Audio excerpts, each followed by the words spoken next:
Remember, in Christianity, it got a negative stigma. Paul was a single man. He was uncomfortable with his own sexuality.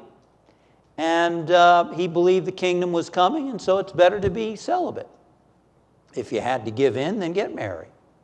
St. Augustine, who greatly shaped Christian theology, he had a couple of lovers, he had a child out of wedlock, he believed sex was sinful. And he believed that because you're born out of sex, you're born in sin. That was his idea. So if subconsciously we learn through religion that there's something wrong with it, there's a good explanation why. Because people are uncomfortable, or have been, with their sexuality, with their nature. So it's important to fall in love with oneself, to accept what's there, what's present. And when you do that, really, I have found in my own life, there's a balance. I don't need to express it. Or I may choose to. It doesn't run me. It doesn't rule me. I don't need to make decisions based on it. It's there. It's there, and I'm in charge. It's not in charge of me. And I think it's also important to have integrity with our sexuality. To have integrity. One lady went to a counseling session with a couple, and she had come from another country. And she said to them, I've come all the way from this other country to ask you this question. She had been a nun in another country and was no longer a nun. And she said, I want to ask you, are my feelings evil or sick?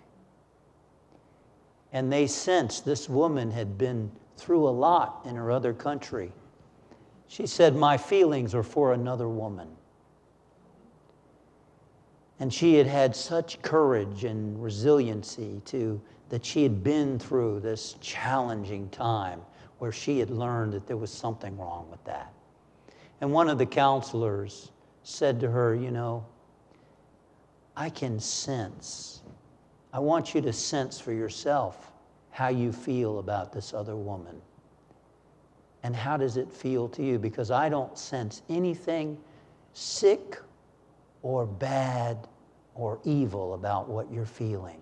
And how do you feel about what you feel? And she said, I feel only beautiful. I feel only beautiful. And he said, that's what I sense. It is only beautiful. It's something to celebrate with your other one. Oh, but my family, they're going to reject me if they learn how I feel. No, no, no. Remember, all you can do is have integrity with yourself. Be authentic with yourself. Don't lie to others about yourself. They won't reject you. They may reject how you feel. They may reject your choices, but they can't reject you. You've got to be authentic to yourself. And that's important, falling in love with ourselves, knowing it's okay to be who we are. The Bible doesn't say much about homosexuality. The Bible doesn't say much about it. And people who quote the Bible to put down homosexuality, they're not reading it in its context. The four Gospels doesn't say anything about it. St. Paul, he didn't understand homosexuality. He was maybe against it, but he didn't really understand it. But he also believed that women should wear veils. And he said some things that were anti-Semitic. So in modern times, we don't have to listen to everything St. Paul said. He said some, yeah, right? He said some very deeply spiritual things. But the Bible does not. In fact, Rocco Errico, who is an Aramaic scholar of the Bible, he says that the Bible doesn't say there's anything wrong. There's nothing in the Bible that says that there's anything wrong that you can do sexually.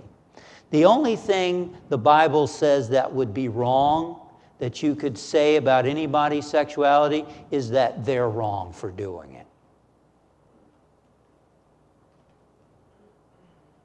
So it's about time that we as people realize that we live in a sexual universe. We came out of sex.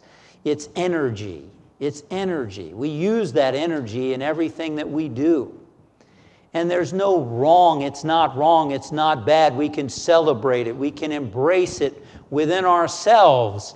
And then we can express it in relationship if we so choose, or we can channel it into creativity in whatever way we desire. We can channel it through our spiritual nature as well.